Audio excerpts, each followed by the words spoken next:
Assalamualaikum warahmatullahi wabarakatuh. Alhamdulillahi rabbil alamin.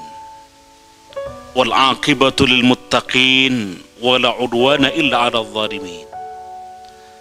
Asyhadu an la ilaha illallah wahdahu la syarika lah. Wa asyhadu anna Muhammadan abduhu wa rasuluh. Allahumma salli wa sallim ala nabiyil ummah Muhammad ibn Abdullah wa ala alihi wa sahbihi wa man walah wa ba'du. Hadirin hadirat pemirsa mengikuti channel Islamic Center yang berbahagia di bulan Ramadan ini. Ada sebuah fase di mana Rasulullah dakwahnya direspon dengan tantangan, bahkan ancaman. Bahkan ada skenario untuk mengasingkan Rasulullah. Bahkan ada skenario untuk membunuh Rasulullah. Kisah ini ditulis, diabadikan dalam surah At-Taubah ayat 40. Pada saat Rasulullah menjelang hijrah ke Madinah, Rasulullah sebelumnya mengirim beberapa pemuda ke Madinah untuk semacam melakukan survei bagaimana tanggapan atas dakwah Rasulullah ini. Didapati oleh para pemuda tersebut bahwasanya ajakan ini mendapatkan respon positif. Info yang mengembirakan ini sampai kepada Rasulullah dan juga didengar oleh para kaum Quraisy dan pemimpin-pemimpin Quraisy. Maka mereka makin marah. Mereka berkumpul lalu merencanakan sesuatu untuk menghentikan dakwah Rasul, mengasingkan, bahkan ada upaya untuk membunuhnya. Upaya makar ini disampaikan informasinya oleh Allah atau Rasul Muhammad SAW diberitahu atas upaya kaum Quraisy ini. Lalu Rasulullah meresponnya dengan meminta Ali untuk tidur di tempat biasa Rasulullah tidur dan mengajak Abu Bakar untuk meninggalkan rumah menuju Madinah. Belum sampai ke Madinah, Rasul dan Abu Bakar masuk ke dalam sebuah gua. Pada saat kaum Quraisy melakukan skenario yang telah mereka rencanakan, didapati oleh mereka di tempat biasa Rasulullah tidur, yang didapati bukan Rasul Muhammad tetapi Ali. Makin marah mereka. Di mana Muhammad? Dikejar Rasul Muhammad oleh para kaum Quraisy itu. Para kaum Quraisy itu telah melewati, berseliweran di depan gua di mana Abu Bakar dan Rasul Muhammad ada di dalamnya. Getir hati Abu Bakar.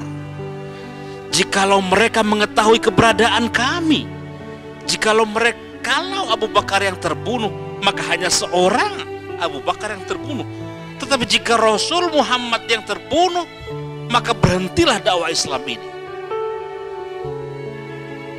Bersitan hati Abu Bakar dijawab oleh Rasulullah, la tahzan, innallaha ma'ana. Jangan bersedih, sesungguhnya Allah bersama kita. Fa'anzalallahu sakinatahu alaihi wa ayyadahu bijunudin lam tarawha.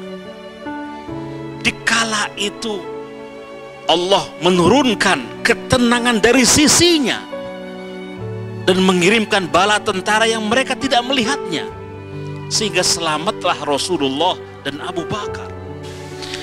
Di penghujung ayat tersebut Allah menegaskan, wa ja'ala kalimatal ladzina kafaru sufla wa kalimatullahi hiyal ulya.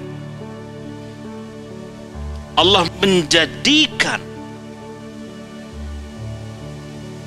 ajakan kaum kufar itu rendah dan meninggikan kalimah Allah tersebut. Pelajaran apa yang kita bisa ambil dari kisah ini? Yang pertama adalah pengorbanan seorang Ali, keberanian untuk mempertaruhkan nyawanya, mengedepankan keimanannya. Yang kedua, bagaimana cara menghadapi sebuah keadaan kegetiran, sebuah ancaman. Kita harus meyakini bahwasanya Allah bersama kita. Innallaha ma'ana. Maka membangun kebersamaan kita dengan Allah, membangun koneksivitas kita dengan Allah sebagai Rabbul Jalil, Allah Sang Maha Pencipta, dengan terus mengingat Allah, zikrullah, dengan terus mendengungkan kalimah-kalimah thayyibah, dengan terus berdoa kepada Allah, memohon kepadanya, karena Allah lah pemilik ketenangan itu, bukan yang lain. Menempatkan Allah sebagai prioritas utama, dengan strategi kita harus mengedepankan rasa cinta kita kepada Allah. Al-hubbu awalan. Dalam surah Al-Fatihah didapati ayat yang bunyinya ihdinas siratal mustaqim. Dalam tafsir Al-Manar karya Muhammad Abduh yang ditulis oleh muridnya Rashid Ridha, ditegaskan bahwasanya ayat ini menegaskan bahwasanya doa yang utama yang pertama kali kita panjatkan adalah memohon agar hidayah itu diberikan kepada kita, agar tetap keimanan kita, agar iman kita terjaga, agar kita terus diberi petunjuk oleh Allah. Kita tidak meminta yang lain. Kita tidak meminta kesuksesan, kejayaan, harta dunia, tetapi ya Allah, berikanlah kepada kami jalan yang lurus. Ya Allah, berikanlah kami hidayah ini. Jadi kembali membangun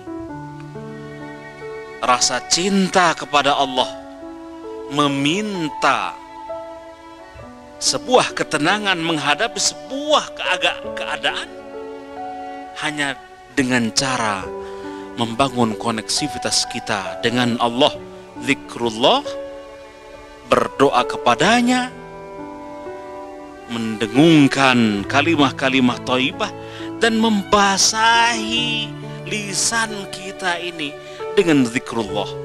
Subhanallah walhamdulillah wa la ilaha illallah wallahu akbar. Kalimatul istirja, la haula wa la quwata illa billah. Sungguh kita manusia ini sangat dhaif, dan hanya dengan bersama Allah lah. Kita tidak memiliki kekuatan apapun, hanya dengan kekuatan yang diberikan oleh Allah. Dalam ayat lain, Allah telah menjanjikan akan memberikan rasa aman bagi mereka-mereka yang beriman pada saat mereka terus beriman dan melakukan amal saleh. A'udzubillahi minasyaitonir rajim. وَلَا يُبَدِّلَنَّهُمْ مِنْ بَعْدِ خَوْفِهِمْ أَمْنًا. Dan Allah pasti akan mengganti rasa takut mereka dengan rasa aman. Hadirin hadirat rahimakumullah, inilah yang perlu kami sampaikan. Kiranya kita makin mantap menatap segala macam keadaan dengan terus berpegang teguh, dengan terus mengingat Allah, memohon kepadanya.